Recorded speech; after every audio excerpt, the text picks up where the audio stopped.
ഇപ്പോൾ നിർമ്മാതാവ് ശശി കലിയൂർ കൂടി ചേരുന്നുണ്ട്. ശ്രീ ശശി കലിയൂർ, ഈ ഒരു ഘട്ടത്തിൽ സമരത്തിലേക്കൊക്കെ പോകുന്നതിന് മുമ്പ് തന്നെ നിരവധി മാർഗങ്ങൾ നമുക്ക് മുന്നിലുണ്ട്. ചർച്ചയിലൂടെ, വിവിധ സംഘടനകളുമായുള്ള ചർച്ചകളിലൂടെ, വ്യക്തികളിലൂടെയൊക്കെ ചർച്ചകൾ നടത്താം, അതിലൂടെയൊക്കെ തീരുമാനങ്ങളിലേക്ക് എത്താം. അതിനു മുമ്പ് ഈ ഒരു മാർച്ച് മാസം അല്ലെങ്കിൽ മാർച്ചിൽ അവസാന വാരത്തിൽ ഈ സൂചനാ അനിശ്ചിതകാല സമരത്തിലേക്കൊക്കെ നീങ്ങാനുള്ള തീരുമാനം, അത് ഈ നമുക്കറിയാവുന്ന പോലെ വലിയൊരു സിനിമ എമ്പുരാൻ റിലീസ് മാർച്ച് 27 നിശ്ചയിച്ചിരിക്കുന്ന ഒരു സാഹചര്യം കൂടി നമുക്ക് മുന്നിലുണ്ട്. ആ ഒരു സമയത്ത് സമ്മർദ്ദം ചെലുത്തിക്കൊണ്ട് ഈ മുന്നോട്ട് പോകാനുള്ള നീക്കം ഈ പ്രൊഡ്യൂസേഴ്സ് അസോസിയേഷൻ എടുക്കുന്നതിന് പിന്നിൽ എന്താണ് എന്നുള്ളതാണ് ചോദ്യം. ഒപ്പം തന്നെ നിരവധി മാർഗങ്ങൾ ഞാൻ നേരത്തെ പറഞ്ഞതുപോലെ ചർച്ചയിലൂടെ പരിഹരിക്കാൻ പറ്റുമോ എന്നുള്ളത് പോലും അന്വേഷിക്കാതെ സമരത്തിലേക്ക് നീങ്ങാനുള്ള തീരുമാനം എന്തുകൊണ്ടാണ് ഉണ്ടായിരിക്കുന്നത്? ഞങ്ങള് ആദ്യം തന്നെ ഒന്ന് പറഞ്ഞുകൊണ്ട്, ഞാൻ ചേംബറിന്റെ ഒരു വൈസ് പ്രസിഡന്റാണ്. അപ്പൊ ചേംബറിന്റേതായ ഔദ്യോഗിക തീരുമാനം ഈ കഴിഞ്ഞ ദിവസമുള്ള മീറ്റിംഗിൽ എടുത്തിട്ടുണ്ട്. അപ്പോ ഈ ഞങ്ങള് സമരം ചെയ്യുന്ന ആദ്യത്തെ പോയിന്റ് എന്ന് പറയുന്നത്, ഞങ്ങള് സമരം ചെയ്യുന്നത് ഈ ഇവിടുത്തെ സംഘടനകളോടൊന്നും അല്ല, അമ്മയോടോ അല്ലെങ്കിൽ വ്യക്തിയോടോ മറ്റ് സംഘടനകളോടോ ഒന്നും അല്ല. ഞങ്ങൾ സമരം ചെയ്യുന്നത് സർക്കാരിനെതിരെയാണ്. കാരണം നിരവധി വർഷങ്ങളായി മാറി മാറി വന്ന സർക്കാർ ഞങ്ങൾ കൊടുത്ത നിവേദനങ്ങളെല്ലാം ചുവറ്റുകൊട്ടയിലേക്ക് ഇറങ്ങും. അത് ഇന്നും അറിഞ്ഞുകൊണ്ടിരിക്കുന്നു. ഈ കഴിഞ്ഞ 2 മാസത്തിന് മുമ്പും വീണ്ടും കൊടുത്ത നിവേദനം, അതായത് കേരളത്തിൽ ലോകത്തെങ്ങും ഇല്ലാത്ത വിധത്തിലാണ് ഈ ഡബിൾ ടാക്സ് എന്ന് പറയുന്നത്. 1 നാഷൻ 1 ടാക്സ് എന്നുള്ള ഒരു സംഭവം വന്ന് GST വന്നതിന് ശേഷം വീണ്ടും എന്റർടൈൻമെന്റ് ടാക്സ് ആയിട്ട് പറഞ്ഞു.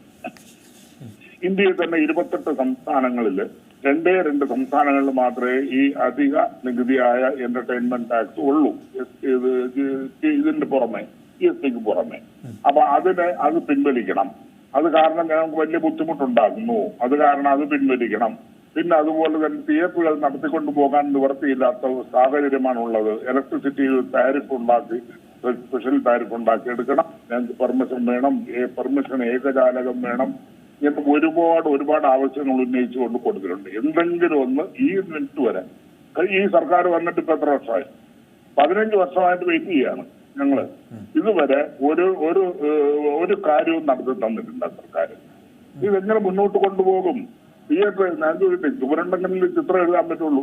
ഈ തിയേറ്ററുകൾ നിലനിന്നാൽ മാത്രമല്ലേ ഈ സിനിമയെല്ലാം പ്രൊഡ്യൂസ് ചെയ്ത് തിയേറ്ററിൽ കാണിക്കാൻ പറ്റത്തുള്ളൂ. അപ്പൊ അതിനൊക്കെ വേണ്ടിയിട്ടാണ്.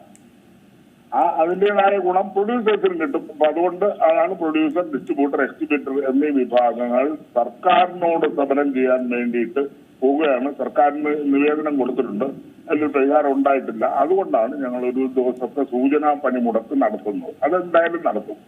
ഈ നിങ്ങൾ പറഞ്ഞതുപോലെ എമ്പുരാന് പ്രഷർ കൊടുക്കുന്ന വേർഡ് എമ്പുരാൻ റിലീസുമായി ബന്ധപ്പെട്ട് പ്രഷർ കൊടുക്കാൻ വേണ്ടിയിട്ടൊന്നും അല്ല. അതിന് മുമ്പായി തന്നെ ഒരു ദിവസം സൂചനാ പണിമുടക്കുണ്ടാവും. എമ്പുരാൻ റിലീസിനൊക്കെ വളരെ മുമ്പ് ഈ ഒരു second week, March second week ഡൽഹിയിൽ ഉണ്ടാവും.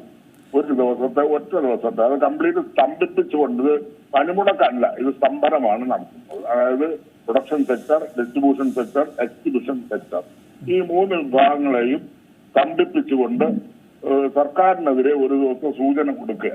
ആ സൂചന കണ്ടിട്ട് ഇതുപോലെ സർക്കാർ ചർച്ചയ്ക്ക് വിളിക്കുകയോ അല്ലെന്നുണ്ടെങ്കിൽ കാര്യങ്ങൾ നടത്തി തരികയോ ചെയ്യാത്ത പക്ഷം ഞങ്ങൾ അടുത്ത അനന്തര നടപടി ആലോചിക്കും എന്നുള്ളതേ ഉള്ളൂ. അല്ലാതെ ഇപ്പോഴും സമരം എന്നുള്ള ഒരു ഇതിലൊന്നും എത്തിയിട്ടില്ല.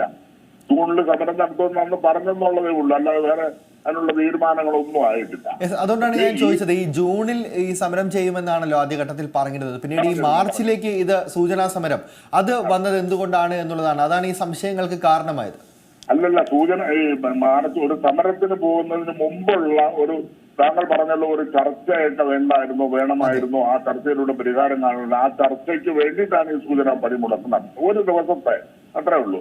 ഒരു ദിവസം എല്ലാം നിർത്തിക്കൊണ്ട് ഞങ്ങളുടെ ഒരു സ്ട്രെങ്ത് കൂടെ സർക്കാരിന് അറിയട്ടെ. സൂചനാ സമരത്തിലൂടെ ലക്ഷ്യമിടുന്നത് എന്തൊക്കെയാണ്? ഈ സർക്കാർ ഈ സംഘടനകളെ എല്ലാം ചർച്ചയ്ക്ക് വിളിക്കുമെന്നുള്ളതാണോ കരുതുന്നത്?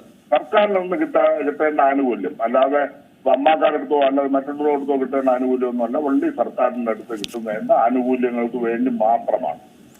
ശരി, വളരെയധികം നന്ദി ശ്രീ ശശി കലിയൂർ പ്രതികരിച്ചതിന്. പുതിയ വാർത്തകളും വിശേഷങ്ങളും ഇനി വിരൽ തുമ്പിൽ. എല്ലാ ഡിജിറ്റൽ പ്ലാറ്റ്ഫോമുകളിലും ഇപ്പോൾ സീ മലയാളം ന്യൂസ് ലഭ്യം.